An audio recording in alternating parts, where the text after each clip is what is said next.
हमारे दशरथ पुत्र राम को भगवान ना मानकर कबीर भगवान को बता रहे। हमारे जो सदग्रंथ है रामचरितमानस, यदि आप उसमें से हमें एक भी प्रमाण दे देते हैं कि हाँ आपके कबीर भगवान है, तो हम इस बात पे विचार करेंगे, विचार विमर्श करेंगे। यहाँ पर इनका कहना है कि रामचरितमानस से अगर आप प्रमाणित कर देते हैं कि राम के अलावा भी कोई राम है या आदि राम का जिक्र आप इस रहस्य को रामचरितमानस में से बता देते हैं, तो हम कोई विचार विमर्श करेंगे। क्योंकि अब तक इन्होंने जो है कबीर जी को अन्य जो है कबीर जी की वाणियों से और अन्य जगहों से प्रमाणित कर दिया कि कबीर जी आदि राम है, वही भगवान है। लेकिन क्या सचमुच आपके पास कोई ऐसा प्रमाण है जिससे आप रामचरितमानस में से कोई ऐसा रहस्य उजागर कर सकें कि कबीर ही परमात्मा है? हम आपको रामचरितमानस से इस चीज का प्रमाण देते हैं कि रामचरितमानस का अयोध्या कांड है।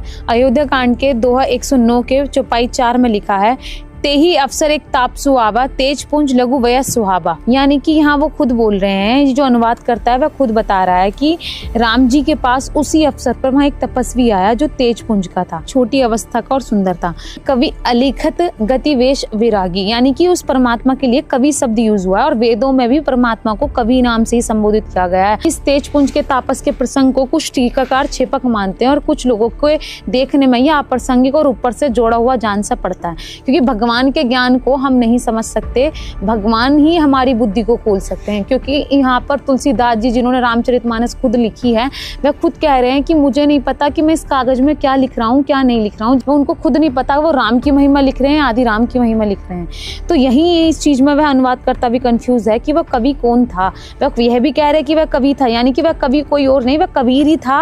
और उसके बाद यह भी लिखा है, गोसाई जी अलौकिक अनुभवी पुरुष थे। पता नहीं है इस प्रसंग के रखने में क्या रहस्य है, क्योंकि ये रहस्य ही है।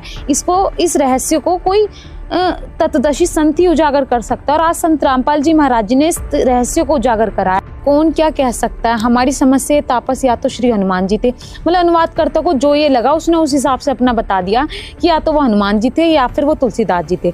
अगर तुलसीदास जी होते तो पहली बात आप खुद सोच लीजिए कि यह रामचरितमानस किसने लिखी है, तुलसीदास जी ने, और उनको यह भी नहीं पता था मैं क्या लिख रहा हूँ क्या नहीं लिख रहा हूँ।